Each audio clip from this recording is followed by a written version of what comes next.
¿Qué tal? Buenas noches. El Tribunal Supremo Electoral ha prohibido básicamente que se haga cualquier tipo de propaganda para presidente y vicepresidente. De eso y más hablamos hoy, a las 8 en punto.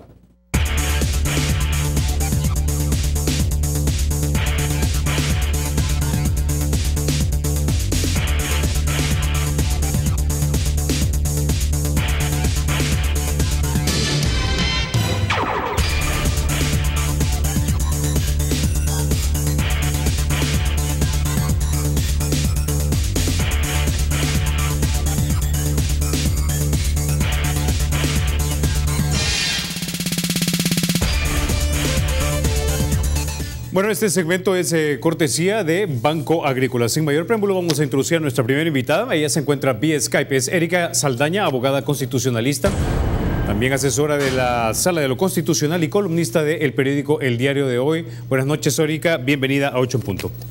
Buenas noches, Carlos. Invitación.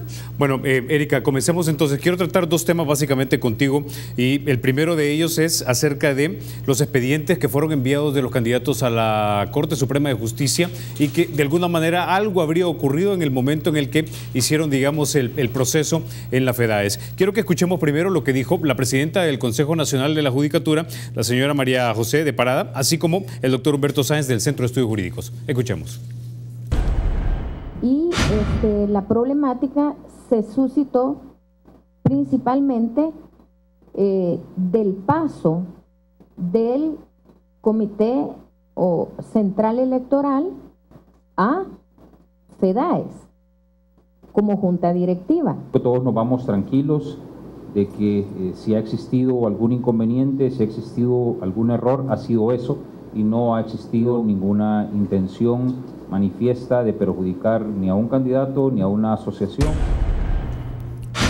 Bueno, entonces con esto aparentemente quedan disipadas las dudas en torno a lo que sucedió. Erika. Bueno, yo creo que este tipo de errores por parte de la FEDAES no se pueden estar dando porque da la sensación de que puede existir algún tipo de fraude. Entiendo que 4 candidatos de UNAJUD han sido seriamente cuestionados por diversas asociaciones y por diversos abogados. Entonces, que solamente estas personas pasaran con el expediente completo al CNJ, da la sensación de que pudo haber algún tipo de fraude. Entonces, yo creo que este tipo de errores, que entiendo que ya se solventaron y que el viernes la FEDAES completará todos los expedientes y los enviará al CNJ, no se pueden estar dando porque dan esa sensación que existe fraude y que se debilita la institucionalidad. Tengamos en cuenta de que la elección de los magistrados de la Corte Suprema de Justicia de este año es muy importante porque van 4 magistrados para la Sala de lo Constitucional, entonces hay mucha gente pendiente, toda la sociedad prácticamente, entonces estos errores no se pueden estar dando en una elección tan delicada. Bueno, ahora, algo que quiero preguntarle es lo siguiente. ¿Este tipo de irregularidades o de errores, digámoslo así, se han dado en procesos anteriores de candidatos a magistrados de la Corte Suprema de Justicia o es la primera vez? Pues honestamente, voy a contestar que esta es la primera vez que el CNJ se involucra muy activamente en la elección por parte de la FEDAES. Entendemos que la ley del Consejo Nacional de la Judicatura habilita al Pleno del CNJ a revisar estas candidaturas. Entonces, en épocas anteriores no se estaba dando este rol tan activo que está teniendo el CNJ. Entonces, no sabría decirle si ha existido estos errores o no, porque el rol había sido prácticamente solamente de remitir los listados que mandaba la FEDAES a la Asamblea Legislativa sin establecer ningún tipo de filtro, es decir, no se aplicaba el artículo 72 de la Ley del Consejo Nacional de la Judicatura. Ahora, ¿qué esperaríamos entonces de los diputados ahora? Porque ahora entiendo que ya van las listas juntas, los 15 de la FEDAES más los 15 de las asociaciones del Consejo Nacional de la Judicatura van a consideración de los diputados. ¿Esperamos realmente que se hagan entrevistas que sean profundas como deberían de ser? Tengo entendido, por ejemplo, a los jueces del Supremo en Estados Unidos pasan hasta 3-4 días con intensas entrevistas con los legisladores. Sí, de hecho, eso esperaríamos de Asamblea Legislativa, que por fin apliquen el reglamento interno y establezcan verdaderos filtros, una verdadera elección con base en los requisitos que establece la Constitución. Pero Carlos, para esto todavía falta, porque ahorita con este impasse, el Consejo Nacional de la Judicatura todavía no ha dicho cuáles serán las 15 personas de parte del Consejo Nacional de la Judicatura que van a ir a la Asamblea Legislativa, y tampoco ha revisado el listado enviado por parte de las FEDAES. Entonces todavía estamos en una etapa anterior. El Consejo Nacional de la Judicatura tiene que revisar que las candidaturas enviadas por la FEDAES cumplan con los requisitos legales y constitucionales, y también el Consejo tiene que justificar por qué las 15 personas que elijan son las mejores entre alrededor de 70 candidaturas que se presentaron ante el Consejo Nacional de la Judicatura. Así que estamos en una etapa anterior todavía a la etapa que se da dentro de la Asamblea Legislativa, que como tú muy bien lo mencionabas, esperaríamos que se eleve la calidad de la elección. Si ponemos como ejemplo las elecciones de Estados Unidos, son elecciones donde se conoce hasta el más mínimo detalle de la vida de los candidatos, donde no hay temor a que se conozca cuál es su pensamiento jurídico, qué piensan de determinados temas, porque eso va a dar una idea de cómo podrán resolver en el futuro. Bueno, una pregunta más para cerrar este punto. Recordémosle a la gente entonces, ¿cuándo tienen que estar electos ya los nuevos magistrados para la Corte Suprema de Justicia, tanto el de la Sala como el de la Sala de lo Civil, si mal no recuerdo qué es? Van 4 magistrados para de lo constitucional y uno para la Corte Suprema de Justicia, que puede establecerse en cualquiera de las salas. La que va a quedar es en la Sala de lo Civil, pero esta persona podría ubicarse en cualquiera de las salas. Estos magistrados terminan sus funciones el 15 de julio de este año, por lo que esperaríamos que para esa fecha ya estén electos los magistrados.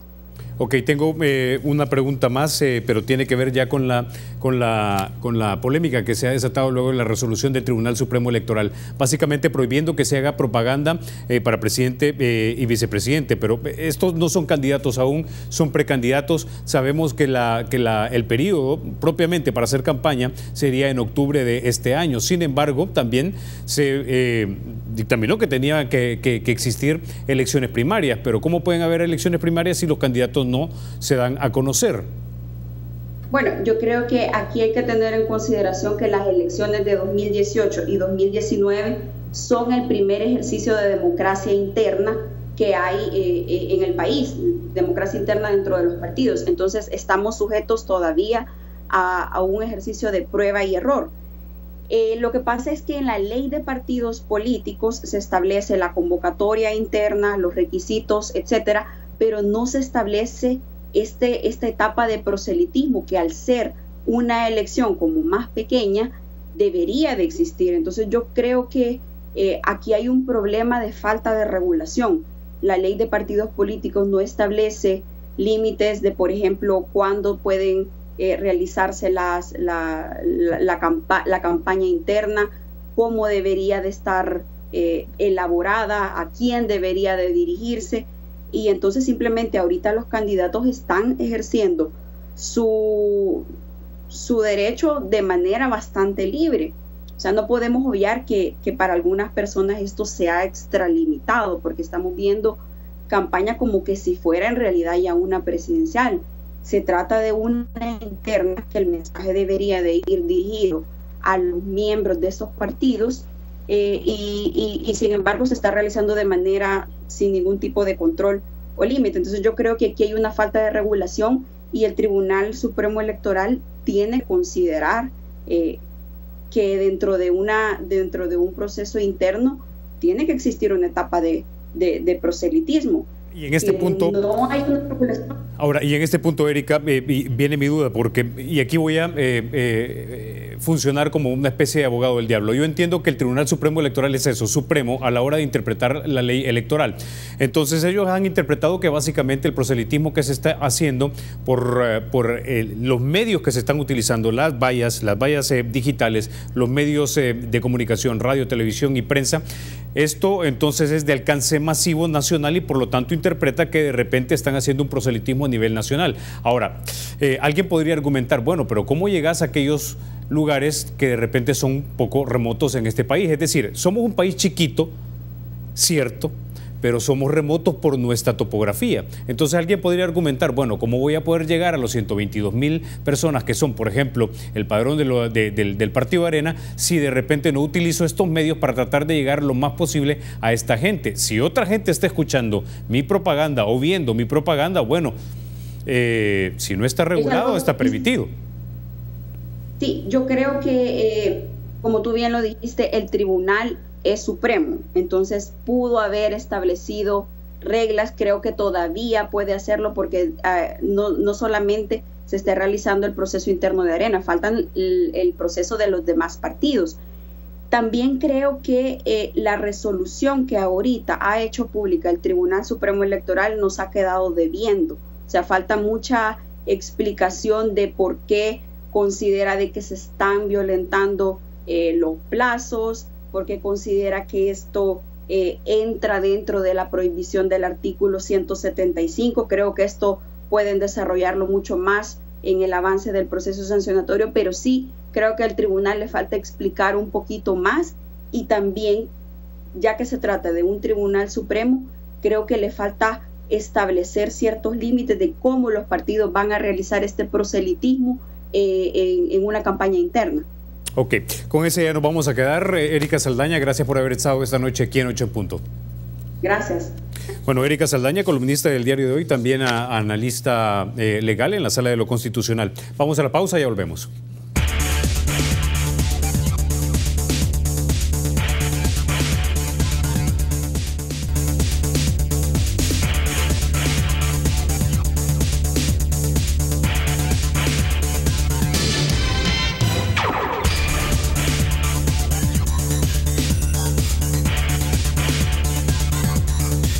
Bueno, Banco Promérica cuenta con la garantía de rapidez en todas sus cajas, donde le atienden en 20 minutos o en menos. Sin mayor preámbulo, vamos a introducir también a nuestros invitados. Esta noche nos acompaña Saraí Molina, ella es abogado y también analista político. También nos acompaña Aldo Álvarez, analista y politólogo, miembro de Cambio Democrático. Y también nos acompaña José Portillo, empresario y también columnista. Bienvenidos a 8 en Punto. Bueno, quiero que retomemos entonces un poco el tema del Tribunal Supremo Electoral y esta prohibición que básicamente ha hecho a los medios de comunicación de que se, digamos, programen propaganda política para candidato a presidente o vicepresidente. No quiero que escuchemos primero lo que dijeron esta tarde dos magistrados, Guadalupe Medina y el doctor Cardosa. Escuchamos. Recuerden también que hay una sentencia de Sala de lo Constitucional que habla en cuanto a la promoción de imagen, proyecto. Entonces son una serie de situaciones que nosotros hemos valorado como para iniciar de oficio todo este procedimiento. Las entrevistas, eso no está considerado, eso más bien está cubierto por el tema de la libertad de expresión. Eso es importante resaltarlo, la libertad de expresión el tribunal no la está limitando, sino que simplemente estamos regulando aquellas actividades que son propaganda electoral. Bueno, vamos al punto y quiero retomar quizás algunas ideas de lo que nos dijo Erika en el primer segmento, y es básicamente que, bueno, ya básicamente es una obligación legal que tenés que realizar elecciones primarias, pero entonces ¿cómo vas a hacer proselitismo? Y una vez más, voy a funcionar como abogado del diablo en este sentido porque sé que el Supremo es el tribunal para interpretar el Código Electoral. Sin embargo, en un país, aunque chiquito como el nuestro, es remoto hasta cierto punto por la topografía. Hay lugares que tal vez en línea recta son 20 kilómetros, pero para llegar son 80, 100 kilómetros. Entonces, ¿cómo llegarle a la mayor cantidad de tus correligionarios para que voten por ti si de repente no puedes llegar por, obviamente, la realidad geográfica de nuestro país? ¿No es entonces permitido utilizar los medios masivos? Bien, yo quisiera interpretar en primer lugar esta resolución del Tribunal Supremo Electoral desde un punto de vista de buena fe, en términos de que están ejerciendo las facultades que les concede el artículo 81, por un lado, de la Constitución, que habla del periodo de los 4 meses, el cuatrimestre, ¿verdad?, para hacer campaña proselitista para la presidencia, y en tándem con el artículo 208, que le da la facultad al Tribunal Supremo Electoral de ser la máxima autoridad en materia de interpretación electoral. Ahora, también todas las sentencias que ellos están invocando de su jurisprudencia, de la sala e incluso, y la interpretación que hacen de un hecho fáctico, de un acontecimiento que ha sucedido, de estos acontecimientos de publicidad, de debate interno, de debates que han hecho, por ejemplo, partidos como Arena, de vallas publicitarias, MUPI, etcétera, y ellos han llegado a la conclusión que eso no es válido porque cae dentro de la prohibición de campaña adelantada. Hombre, uno no necesita ser demasiado verdad letrado para poder entender que un MUPI o una valla que dice fulano de tal presidente, pues sí, está diciendo que ya está afirmando que ya es presidente, pues porque se está candidateando, como cuando alguien dice fulano de tal alcalde en la pasada elección. Ahora, hay que poner las cosas en su justa dimensión. Yo no voy a ser tampoco abogado defensor del Tribunal Supremo Electoral, pero sí de la legalidad. El tribunal no le ha dicho que no puede hacer proselitismo. Ojo, Carlos, el tribunal no le está diciendo no puede hacer proselitismo. Lo que le está diciendo es encuentre la manera de realizar el proselitismo para las internas de tal suerte que sea dirigido únicamente a las bases, o sea, a los electores del partido Arena. Es decir, que no tenga alcance nacional. Que no tenga alcance nacional en términos, por ejemplo, de publicidad masiva. A eso me estoy refiriendo. No, alcance nacional sí tiene que tener, porque evidentemente que hay en todo el país, ¿verdad?, correligionarios, sino medios de comunicación masiva. Y encuentre la manera, el tribunal no le dice, porque no le compete tampoco decirle cuál va a ser el método, encuentre el método de tal forma que los eventos de proselitismo, los debates o cualquier otro que esté relacionado con la campaña interna sean dirigidos a sus militantes para que sus militantes sean los únicos que reciban esa campaña interna y además sobre la base de esa campaña interna tomen la decisión sobre por quién van a votar. Entonces, para acotarte tu idea, y los amigos televidentes que no han entendido tal vez muy bien en qué consiste esta prohibición, no es que le esté diciendo a los partidos no pueden hacer proselitismo interno. Lo que les está diciendo es el método que utilizan no puede ser, por ejemplo, a través de medios masivos, no pueden ser vallas publicitarias, no pueden ser MUPI, no pueden ser radio, prensa escrita, etcétera. Eso es lo que le está diciendo, pero no le está diciendo no haga proselitismo. Haga lo calladito, básicamente. Saraí. Mira, yo creo que el Tribunal Supremo Electoral se ha extralimitado, en mi opinión, porque en primer lugar es una falencia de ellos. Si bien es cierto, ellos dicen están haciendo campaña adelantada, en mi opinión no es campaña adelantada. ¿Por qué? Porque están los únicos partidos que pueden hacer proselitismo interno en secreto son el CD y el PDC, que tienen 4 afiliados y que caben en un taxi todos para hacer la asamblea. Pero el FMLN, Arena, el mismo PCN o Gana, necesitan los medios de comunicación masiva para poder hacerlo. Antes de entrar al programa decíamos, para hacer una gira por todos los 262 municipios, los candidatos, sería un gasto millonario, ¿verdad? Entonces, ¿quién pagaría eso?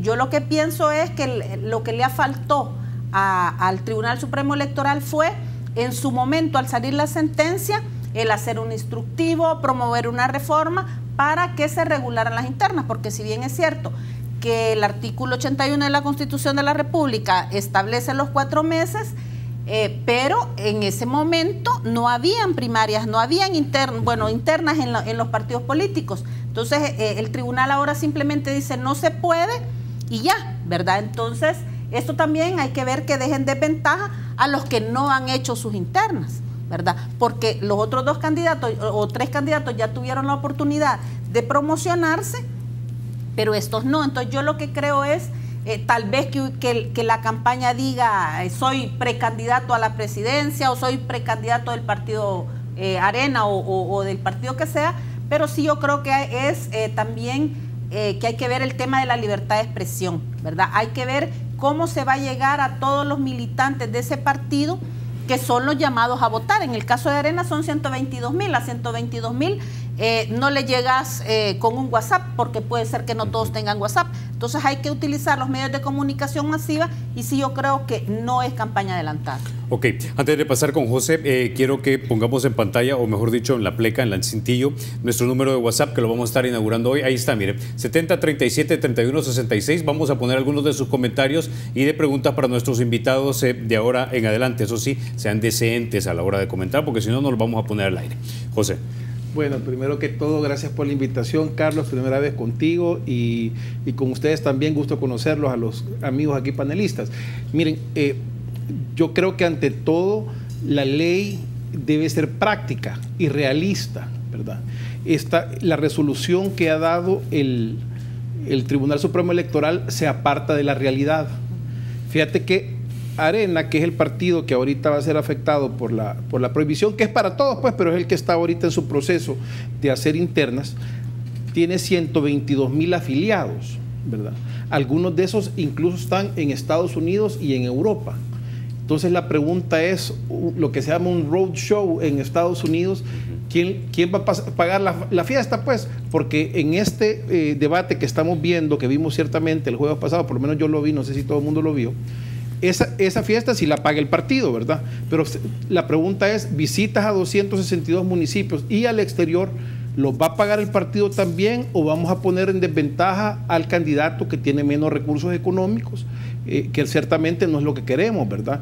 Soluciones perfectas no las hay, y creo yo que en el país hemos caído en un perfeccionismo iluso, porque tú lees los comentarios y son cuestiones que siempre va a tener una contraparte no tan feliz, ¿verdad? La otra cuestión de esto, Carlos, es que mira, nosotros venimos y estamos todavía ciertamente en un país con muy poca democracia.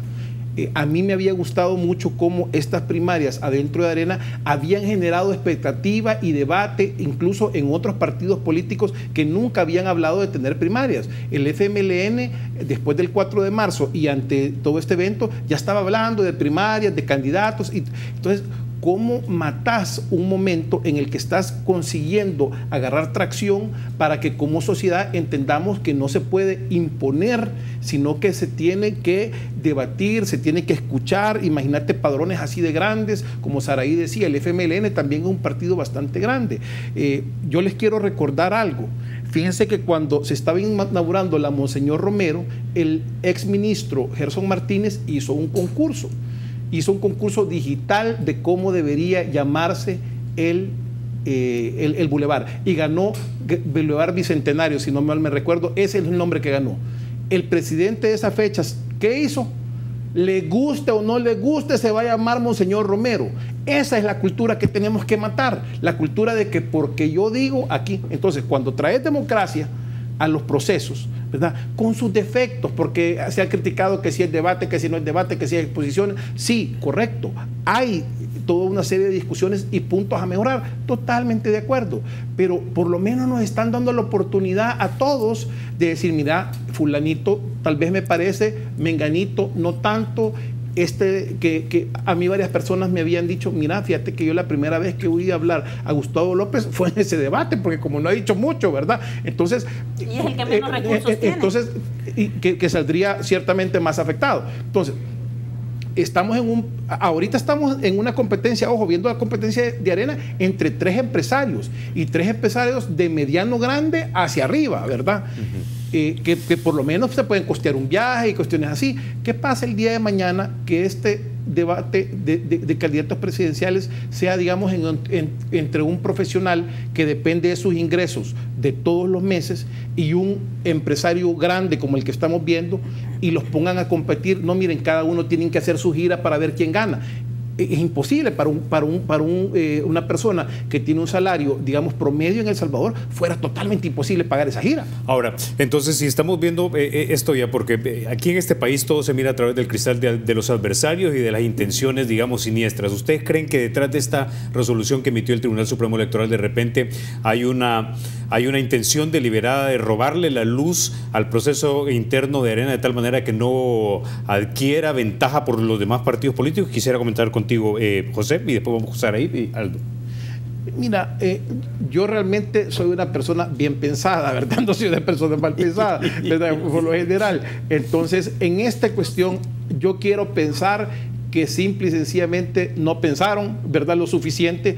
Y te digo, por temas a los que me dedico profesionalmente, me doy cuenta que la mayoría de personas meditan muy poco cómo una decisión se va a operativizar, ¿verdad?, que es el problema real de las cosas. O sea, tú puedes tener una grandiosa idea, pero cómo la vamos a llevar a la práctica y cuánto va a costar llevarla a la práctica, muchas veces es el punto donde las personas no se paran a meditar, y yo estoy 100% seguro de que si los señores magistrados hubieran meditado un poquito más a fondo los efectos y las consecuencias de su medida, no la hubieran tomado. Ok, Saray. Sí, yo por eso decía al principio, los magistrados se equivocaron. Creo que sí, definitivamente hay una intención de bajarle perfil a las internas de Arena, pero que no pensaron ellos que iban a perjudicar al resto de partidos, porque en realidad los areneros ya tomaron su decisión. De aquí al 22 ya es muy poco el tiempo que falta. Entonces ya los candidatos hicieron su gira y todo lo demás, pero el resto de candidatos, a excepción de Nuevas Ideas, que también está en campaña y que no se ha dicho nada de Nuevas Ideas, ¿verdad? Porque si vamos a ver, ellos están en campaña adelantada también, diciendo que Nayib va a ser el presidente. Entonces, se debería de eliminar ese tipo de propaganda también, ¿verdad? Entonces, el caso de Gerson Martínez, por ejemplo, que también ha andado en gira y lo presentan incluso utilizando fondos públicos. Se hace una campaña velada. Entonces esas cosas también, o todos en la cama o todos en el suelo, pues, ¿verdad?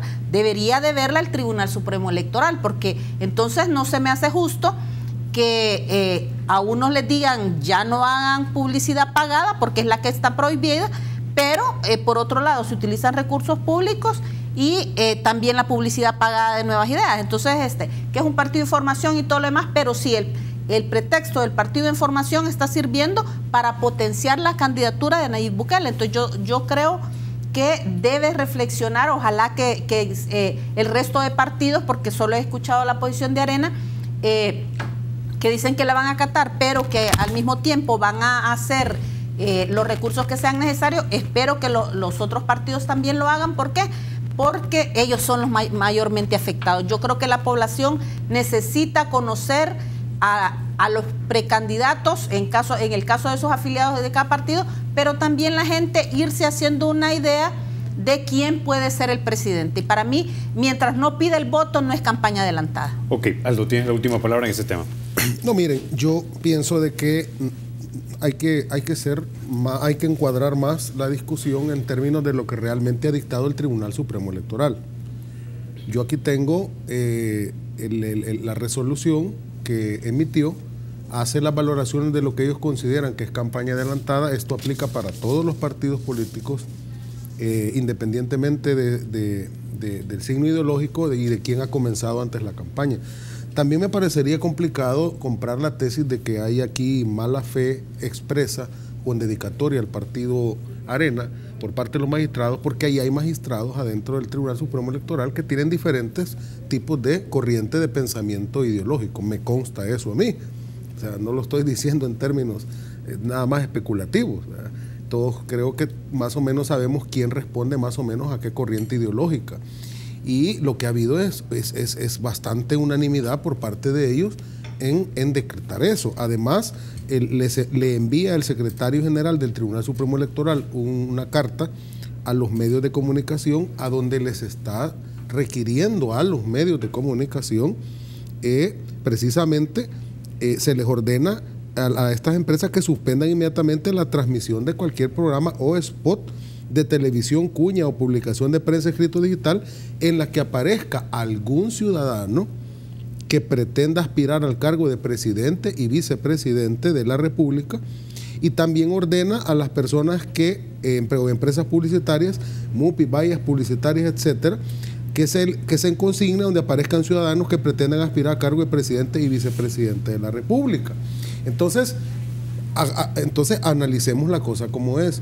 Si lo que le está diciendo es, mire, el problema es que usted está apareciendo con el nombre de presidente fulano de tal o vicepresidente, si fuera el caso, entonces ¿cuál es la contraria de eso? No aparezca con el nombre de presidente porque usted no está en campaña presidencial.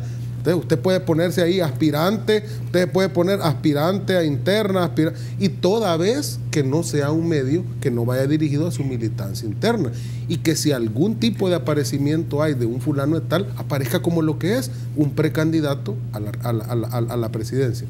Ahora, yo sí te quiero decir esto ya fuera de la legalidad, que ya la mencioné, y es que este es el signo de una crisis de un sistema político que la Constitución del 83 no previó. Como bien dijo aquí la estimada, cuando se creó el artículo 81, ni siquiera se pensaban que iban a haber internas un día, y a nadie se le ocurría que iban a haber internas, porque eso era democracia interna, eso era en chino o en árabe. Ahora bien, ahora que tenemos esa obligación para los partidos, que por cierto, es cierto, está en la ley de partidos políticos, pero fue a partir de la resolución de la Sala de lo Constitucional, ahora nos encontramos con un problema. El problema es que si no van a haber, por ejemplo, debates, como mencionaba el amigo aquí antes, si no van a haber debates ahora que ya comenzaba a haber esa cultura del debate, el punto es que no tenemos una ley de debates. O sea, porque nuestro sistema político no prevé que obligatoriamente en algún punto de la propia campaña electoral, cuando ya sean el cuatrimestre, haya obligación de hacer debate. Entonces, en conclusión, lo que necesitamos aquí es básicamente regulación. Exactamente, porque los ciudadanos estaríamos seguros que aunque las internas fueran para la militancia, pero cuando llegase el momento de la campaña presidencial propiamente dicha, vamos a ver debate entre los candidatos porque la ley así lo manda. En Estados Unidos, por ejemplo, tú sabes que la ley manda que hayan 5 debates por lo menos entre los candidatos, como mínimo. Claro. Ok, con ese ya vamos a la pausa y ya volvemos.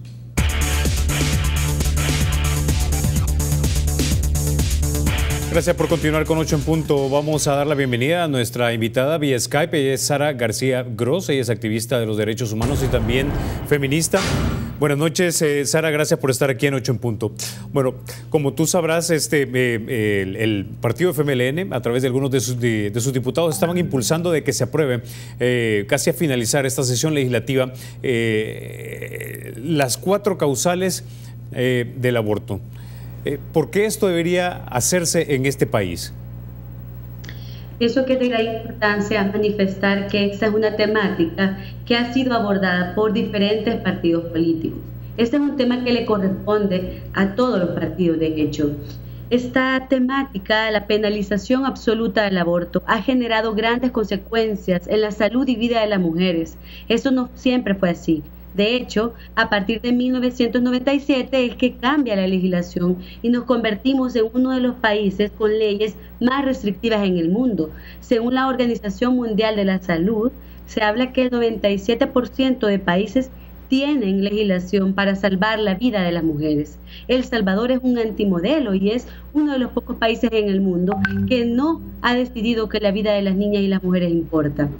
Vemos casos y situaciones que enfrentan las mujeres en el sistema de salud público. Es una realidad que le pasa a las mujeres que viven en situación de pobreza, es decir, a las mujeres que van al sistema en donde se enfrentan no solo a la violación sistemática de derechos humanos, sino que también se enfrentan a un solo camino, o la muerte o la cárcel.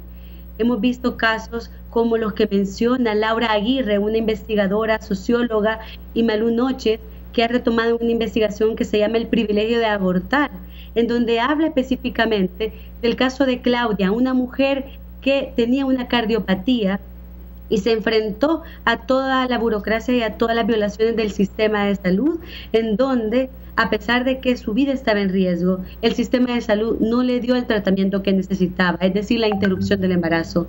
En el caso de Claudia, como comentan las investigadoras, ella muere y deja 3 hijos en orfandad. Esta es una de las causales que nosotros estamos hablando. Las causales que tienen para salvar la salud y la vida de la mujer. Ahora, Sara, una pregunta. ¿Qué porcentaje de mujeres se llegan desafortunadamente a ver en estos casos? Según el Ministerio de Salud, ha determinado que el 97% de las muertes maternas son por causas prevenibles. Además, otra de las cifras que es sumamente alarmante y que esto incluso el Fondo de Población de Naciones Unidas ha determinado es que 1.444 niñas de 10 a 14 años enfrentaron una maternidad impuesta, es decir, enfrentaron un embarazo que fue producto de violencia sexual. Esos son los casos de los que nosotras estamos hablando. Ahora, los casos de mujeres y de las niñas que enfrentan una situación en la cual no tienen otro camino y que el Estado salvadoreño debe darles alternativas a las niñas, a las mujeres, pero también al gremio de salud, porque otra de las situaciones que genera la total prohibición es un vacío legal e inseguridad jurídica al personal de salud, que aunque sepa que lo necesario para salvar vidas es interrumpir un embarazo, ellos no lo pueden hacer porque también tienen miedo de ir a la cárcel, y es una de las realidades que en este país nos estamos enfrentando y que por tanto las organizaciones sociales, pero también instancias como el Alto Comisionado de las Naciones Unidas, que este viernes pasado se ha vuelto a pronunciar, exhortando al Estado salvadoreño, exhortando a todos los diputados de la Asamblea Legislativa, para que puedan tener una discusión seria, científica, laica, una discusión que está a la altura de los derechos humanos, donde más allá de las pasiones, más allá de las creencias personales. Sara, se me está acabando el tiempo para este segmento, pero tengo una pregunta más para ti brevemente. Las organizaciones pro vida temen en este país que si se aprueban cualquiera de estas 4 causales, básicamente se está abriendo la puerta para el aborto optativo, es decir, aquel aborto que no necesariamente se hace para salvar la vida de las personas, sino simplemente porque cometió un error y decido entonces quitarle la vida al niño que llevo dentro. Esa es una pregunta muy importante porque ha habido confusiones y desinformación. Las causales que se están estableciendo hablan claramente de las situaciones en las cuales va a ser necesario la interrupción del embarazo. No se está hablando de una interrupción por motivos que no estén establecidos en las causales de salud, de vida. Estamos hablando de situaciones concretas y específicas y creo que hay que tener mucho cuidado con esto porque cuando de repente se saca el tema del contexto, ¿verdad? Y se desinforma, pues no estamos abonando al debate. Creo que nosotras como organizaciones de mujeres también somos una organización pro vida porque estamos a favor de la vida, estamos a favor de los derechos humanos y queremos que en este país se pueda legislar a favor de nosotras porque ya hay suficiente evidencia para que eso pueda ser modificado. Ok, muchísimas gracias, Sara, por tu participación en 8 en Punto. Es Sara García Gross, ella es activista de los derechos humanos y también feminista. Bueno, quiero ir ahora entonces contigo, José, porque yo sé que eres absolutamente pro vida. Ya escuchamos lo que nos dijo Sara, básicamente nos ha dicho y nos ha reiterado de que impulsar este proyecto de ley que permitiría estas 4 causales no necesariamente, o no, mejor dicho, está abriendo la puerta para los abortos opcionales, que es lo que temen muchas organizaciones pro vida. Sí, mira, fíjate que a mí en primer lugar me gustaría que llamaran las cosas por su nombre. Cuando yo interrumpo algo es que lo puedo después continuar. Esa es la definición de palabra interrumpir. Que no es lo mismo que asesinar a uno nacido, que es lo que en realidad están proponiendo. El solo hecho de rebuscarte para encontrar una palabra que no suene mal, ya ahí te demuestra que sí hay algo mal detrás. Pues, ¿por qué no le llaman las cosas? Pues no, mire, queremos matar al niño que no ha nacido, ¿verdad? Porque tenemos por estas 4 causales, ¿verdad? Ok. Pero ¿por qué soy pro vida? 1, fíjate que la Constitución, en nuestro artículo 1, establece que el ser humano es considerado y con todos sus derechos desde el momento de la concepción, ¿verdad? Entonces, con eso abre la Constitución de la República y yo soy una persona respetuosa de la Constitución. En segundo lugar, cuando nosotros empezamos a determinar quién vive y quién muere en cualquiera de las diferentes etapas, llámese pena de muerte, eutanasia, el aborto, por cualquier razón, tú inevitablemente estás jugando a ser Dios, ¿verdad? ¿Por qué? Porque estás decidiendo, esta persona vive, esta persona muere. Y yo simple y sencillamente no creo que nosotros nos deberíamos de poner a jugar el papel de Dios. En tercer lugar, yo soy fiel creyente de la legítima defensa.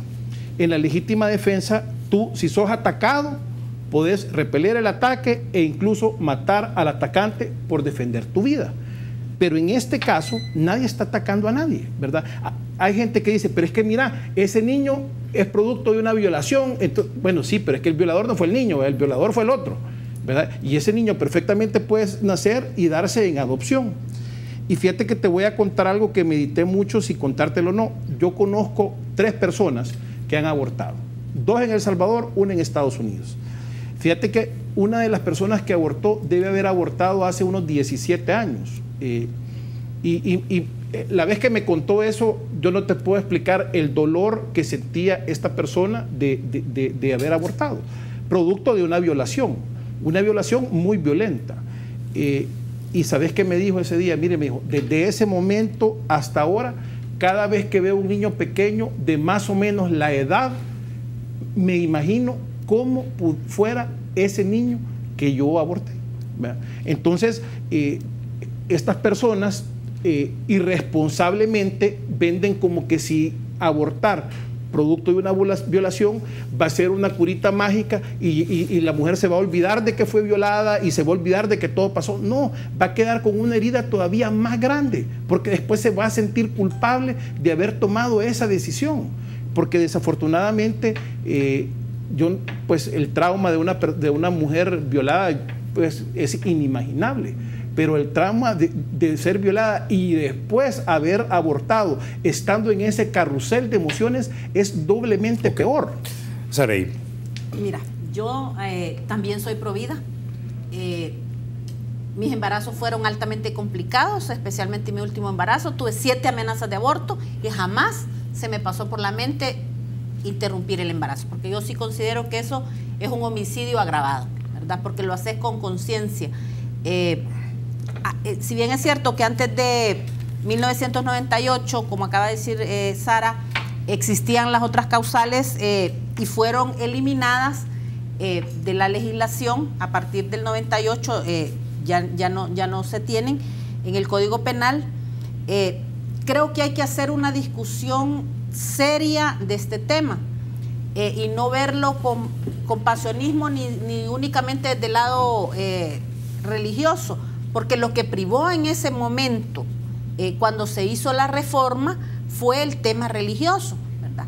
Entonces, hay personas que me dicen a mí, pero si violaran a tu hija, habría que ponerse en esos zapatos, pero en lo personal yo creo que acompañaría a mi hija para que ella pudiera llevar a término su embarazo.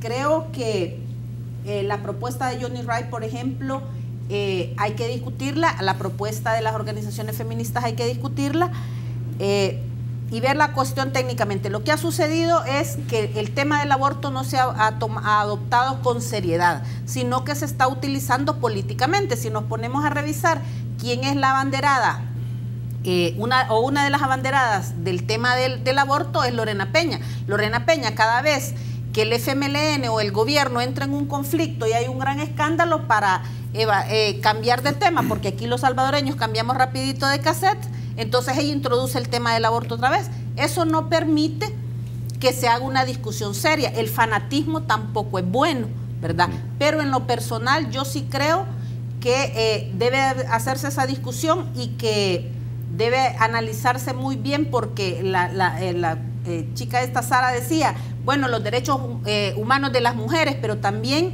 ese no nacido tiene derechos y el derecho mío termina donde empieza el de ese no nacido. Entonces esas son de las cosas que hay que ver y hacer una discusión, pues, ¿verdad? Pero en lo personal yo sí estoy en contra. Ok, ahora, Aldo, tengo entendido que ya la Sala de lo Constitucional ha considerado, entre otras, y digo considerado, no ha emitido resolución ni nada por el estilo, pero por ejemplo, resoluciones de otros países como la de la Corte Suprema de Justicia de Colombia, donde se habla acerca de la ponderación de derechos, cuando desafortunadamente una situación de vida o muerte llega incluso hasta el Tribunal Constitucional. Y cuando decís, bueno, si esta persona que es la madre y es puede morir, entonces tenemos que ponderar el derecho de quién es el que vive. Desafortunadamente, como dice José, algunos de eso puedo considerarlo como que ya no sos solamente juez de lo constitucional, sino también que está jugando a Dios, ¿no? Pero asumiendo entonces que existe esta doctrina constitucional de ponderación de derechos, uno, asumiendo que esto no es una puerta para abortos optativos, si efectivamente la vida de una persona está en peligro y para salvarle la vida lo único que puedes hacer es básicamente, como dicen, abortar, ¿debe esto considerarse más allá del pasionismo y sin utilizarlo políticamente? Mira, una de las cosas que uno, por ejemplo, yo enseño en mis clases de teoría política, cuando estudiamos cómo se ejerce la política a partir de la edad moderna para acá, que es diferente a cómo se ejercía en la antigua Grecia, por ejemplo. Uno aprende de que existe la ética de las convicciones y la ética de la responsabilidad. Quien gobierna tiene que ejercer la ética de la responsabilidad en términos de poder darte solución a las demandas que está planteando un grupo de gobernados, un grupo de legislados, independientemente de sus propias convicciones particulares y personales con respecto a un determinado tema. Tú me puedes preguntar, mire, Aldo Álvarez, en términos personales, ¿qué piensa sobre el aborto? Pues Aldo Álvarez está en contra del aborto. Pero Aldo Álvarez, como gobernante o como legislador, ¿qué tendría que hacer? O sea, aquí te tiene que tener las cosas bastante claras. Lo peor que se puede hacer es no discutir un tema en términos democráticos. La democracia no es el silencio, la democracia es la discusión. Y estos son temas, obviamente, son temas extremos, así como mencionaba el compañero, la eutanasia, pena de muerte, son temas extremos, pero que deben de hablarse, no se puede meter debajo de la alfombra. A mí no me gusta que estos temas salgan siempre, y te lo voy a confesar en términos ya constitucionales, que salgan siempre cuando ya van a terminar las legislaturas. O sea, es una mala costumbre que tienen de sacar estos temas cuando ya las legislaturas están por terminar. Y te voy a ser todavía más específico. Cuando ya se hizo una elección y le queda un mes a la legislatura por terminar y va a entrar una nueva. En ese periodo gris es donde le gusta hacer un montón de reformas constitucionales. Porque yo te voy a decir algo. Para que estas 4 causales puedan prosperar, hay que hacer una reforma constitucional. Y si ahorita se les ocurre hacer una reforma constitucional de cualquier cosa que quieran hacer, eso es inconstitucional, porque ya la sala ya dijo que eso violaría el principio de configuración legislativa, porque las reformas constitucionales deben hacerse antes de la elección para que la gente tome en cuenta eso, para ver cómo va a configurar la nueva asamblea que va a ratificar la reforma constitucional. Entonces, eso lo hizo, ¿te acordás cuando se aumentaron de 3 a 5 años el periodo del diputado? La sala dijo, no, ¿verdad? Tiene que ser antes de las elecciones. Entonces, cualquier reforma constitucional, la que se les ocurra, esta o cualquier otra, fácilmente cualquier organización que esté en contra de eso, se la puede volar con una demanda de inconstitucionalidad ante la sala. Entonces, ese problema de andar queriendo dejar esas reformas en ese periodo, ya cuando va terminando una legislatura, es porque precisamente no han tenido la capacidad política de generar debate con relación a un tema, Carlos. Han tenido 3 años desde la que la legislatura actual que está por terminar asumió para discutir ese tema. Se pudieron haber creado foros, se pudieron haber creado espacios, universidades, etcétera, y discutir el tema con seriedad. Pero ahora, ¿qué es lo que va a pasar? Eso no va a prosperar. O sea, yo podré no estar en contra, podré estar a favor de la gente como la amiga que acaba de intervenir por medio virtual, pero eso ahorita no importa. Es más, yo les voy a dar un consejo y además les voy a dar una asesoría que no me están pidiendo ni tampoco les voy a cobrar por ello. Si se les ocurre, y no porque yo esté de acuerdo con que no se discute el tema, si se les ocurre reformar la Constitución para que las 4 causales tengan viabilidad y esta nueva asamblea que viene ratifique, que hay difícil que lo ratifique por la configuración, presenten una demanda de inconstitucionalidad y lo van a ganar con los ojos vendados. Este no es el momento de discutir esos temas. Así que yo le diría a los que están abanderando esa discusión, sáquenla y pónganla cuando debe de hacerse, cuando ya la legislatura haya asumido y se pueda pensar con claridad y no a las grandes carreras. Claro, hay legitimidad reciente, no ahorita como la difuminada, ¿verdad? Que básicamente una vez has electo una nueva asamblea, la anterior básicamente va perdiendo la legitimidad. Para reformar, 3 años pueden anteriores. hacer leyes, Exacto. pero no para reformar la Constitución. Claro. Bueno, con eso ya vamos a la pausa y ya volvemos.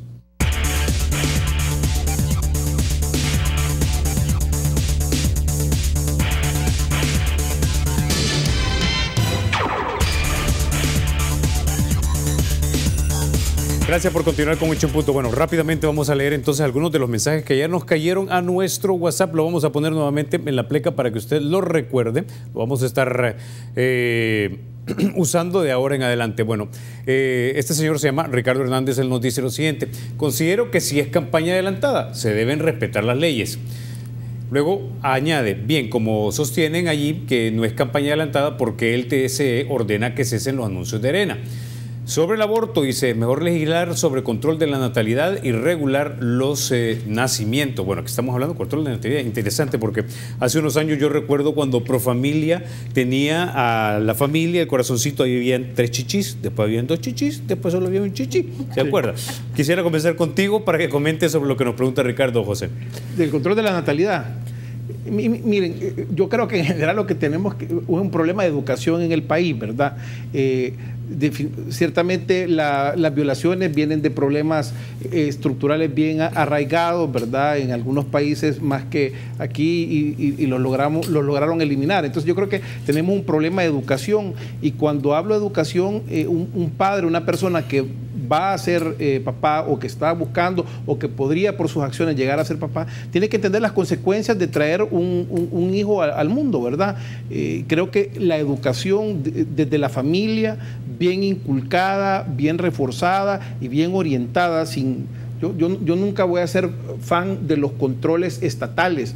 Yo soy creyente que entre menos se mete el Estado en tu vida, pues aquí estamos personas que nos podemos tomar nuestras propias decisiones, pues, y qué horrible fuera llegar a un lugar donde te dijeran, mira, Carlos, tú solo vas a poder tener un hijo. ¿Por qué? Porque el Estado dice que solo un hijo tenés y hasta ahí se acaba. No, yo creo que lo que debemos de fomentar desde la familia es la cultura de que, bueno, no es más hombre el que tiene más hijos, sino el que de verdad se hace cargo de sus hijos, el que los cuida, el que les da alimento, los pone en un colegio, en el mejor colegio que puede. Pues no todo el mundo puede en una escuela privada bilingüe, pero en el mejor colegio que puede. Entonces, ese tipo de educación sí estamos de acuerdo, pero controles estatales definitivamente no. Ok. Aldo, tengo aquí algo para ti, especialmente porque esto es de una abogada y quiero que lo comentes, ¿no? Así brevemente. Marcela Galeas nos escribe desde el oriente del país, dice, de acuerdo al Código Penal, va contra mujeres. Bueno, Sara García especificó que el Código Penal va contra mujeres. Dice, les recuerdo que cuando concurre una causa de justificación, peligro de la vida de la madre, existe la autorización que, sin derogar la prohibición general, pero superponiéndose a esta, permite conducta prohibida en caso concreto. Artículo 27 del Código Penal. Oh, y no solo eso, si es que hay posibilidad de realizar un procedimiento terapéutico de aborto. En la actualidad, la Sala ya lo dijo en una resolución relativamente reciente, cuando existe precisamente ese conflicto en el cual un cuerpo médico tiene que tomar una decisión inminente ante muerte inminente probable de una madre. Pero obviamente que tiene que haber un procedimiento y que tiene que haber un cuerpo médico que tome esa decisión, certificarla, pero en ese único caso. No son los 4 casos, ¿verdad? No son los 4 casos, ¿verdad? Es un único caso a donde en este momento, sin que haya derogación constitucional, se puede hacer si sucediera en un hospital, por ejemplo. Ok, Sara, ahí tienes la última palabra. Sí, yo creo que el problema aquí que tenemos es que se ha maximizado demasiado el tema, y dicen ella, bueno, no se permite cuando está el peligro la vida de la madre, no sé cuánto, y como ya Aldo lo decía justamente, el aborto terapéutico puede practicarse, pero también el que le llamaban el aborto culposo, que es cuando tenés un accidente, va una embarazada y pierde el bebé, entonces no tiene culpa de eso.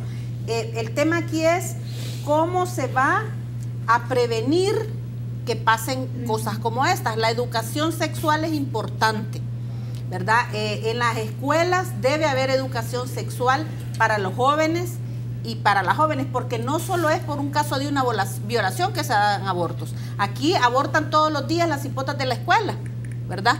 Y eso nadie lo puede ocultar. Si bien es cierto que las hipotas pobres van a parar a la cárcel porque van a parar a maternidad, y las hipotas que tienen dinero van a parar a Miami y vienen sin nada, esa es otra realidad también que hay que tomar en cuenta, ¿verdad? Entonces, pero la educación sexual es importante, y también el poner penas más severas para los violadores, ¿verdad? No únicamente la castración química, que los castren de verdad ¿verdad? Que se discuta realmente si va a haber pena de muerte para los violadores. Yo les aseguro que si hubieran penas que se correspondan con el delito que han cometido, hombre, cualquiera lo pensaría, ¿verdad? Entonces, yo creo que esas dos cosas, las penas más severas para los violadores, pero también la educación sexual para los jóvenes. Ahora ya no hay familias como las que teníamos antes y hay que discutirlo. Okay. Hay que seguir discutiendo. Con ese ya nos vamos a quedar, pero nos vamos a ir al otro lado del estudio donde se encuentran mis amigas de Sin Su Permiso. Lore, buenas noches. Cuéntanos, ¿qué van a tener en Carlos, Sin Su Permiso? ¿Qué tal? Buenas noches. Un saludo para ti, para tu audiencia y por supuesto para tus invitados. Esta noche en breve en Sin Su Permiso los invitamos a que mantengan la sintonía de Canal 33. Estará con nosotras María Antonieta Josa de Parada, presidenta del Consejo Nacional de la Judicatura. Así que los invitamos en breve. Bueno, muchísimas gracias, Lore. Entonces nos quedamos con ustedes amigos. Gracias por haber estado con 8 en punto. Soy Carlos Toledo. Gracias por vernos. Recuerden, la República es de todos. Hay que cuidarnos.